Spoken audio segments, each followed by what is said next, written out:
Welcome to my YouTube channel.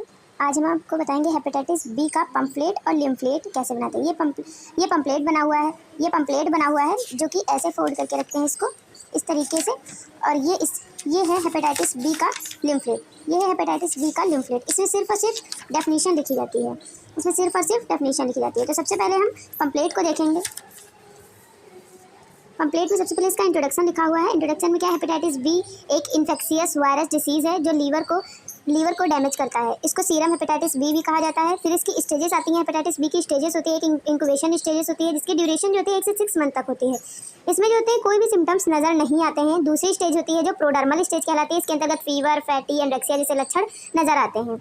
तीसरी क्या होती है, एक ट्रायल स्टेज होती है। इसमें क्या होता है कि जॉइंडिस के लक्षण नजर आने लगते हैं, क्योंकि लीवर पे अफेक्ट करता है जिसके कारण जो होती हैं जॉइंडिस के लक्षण नजर आने लगते हैं। फिर आता है कॉजेज, जिसके कॉजेज क्या होते हैं, हेपेटाइटिस बी वायरस। हेपेटाइटिस का वायरस जो होता है वो हेपेटाइटिस ही होता है। अगर हेपेटाइटिस ए है तो हेपेटाइटिस ए वायरस होता है, हेपेटाइटिस बी होता है तो हेपेटाइटिस बी वायरस होता है। इस तरीके से जो हेपेटाइटिस जो भी होगा उसी का वायरस वही रहता है।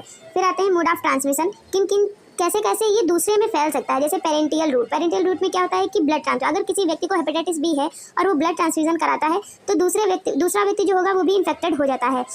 तीसरा आता है पेरिटीरियल ट्रांसमिशन। इसमें क्या होता है, इन्फेक्टेड मदर टू बेबी। जैसे कि कोई भी मदर है उसको हेपेटाइटिस बी है और वो ब्रेस्ट फीडिंग करवाती है तो उसके बेबी को भी होने के चांसेस रहते हैं।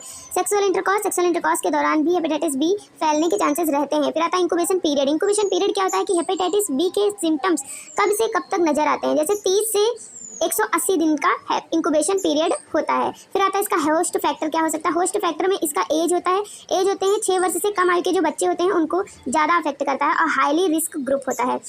फिर इसके सिम्टम्स क्या होते हैं कि क्या क्या लक्षण दिखाई दे रहे हैं हेपेटाइटिस बी में, जैसे कि anorexia, weakness, fatty, nausea, vomiting, jaundice जैसे लक्षण उसमें दिखाई देने लगते हैं। फिर आता है डायग्नोसिस क्या होता है, इसमें ब्लड एग्जामिनेशन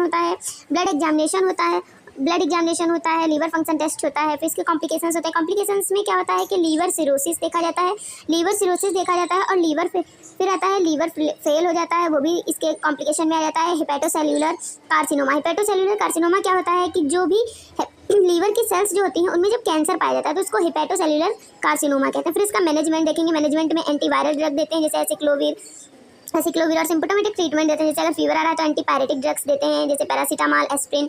और अगर उसको मतलब वायरल डिसीज़ है तो एंटीवायरल ड्रग देंगे। एंटीबायोटिक बैक्टीरिया की वजह से हो रहा है तो एंटीबायोटिक ड्रग्स देंगे। फिर इसका प्रिवेंशन देखेंगे। इसके प्रिवेंशन में इम्यूनाइजेशन करवाया जाता है। हेपेटाइटिस बी का जो टीका लगता है वो लगवाया जाता है। और बाकी इसके आर्टिकल्स जो होते हैं, जैसे कि कोई भी इन्फेक्टेड आर्टिकल है तो उनको रिमूव करना चाहिए, उनको रीयूज़ नहीं करना चाहिए। और फिर आता है प्रमोट हैंड वॉशिंग को प्रमोट करते हैं। फिर रिमूव यूज़ निडल बाई स्ट्राइल, जो भी स्ट्राइल तरीके से नहीं रखी हुई है निडल उनको रिड्यूस करना चाहिए, उनको यूज़ नहीं करना चाहिए।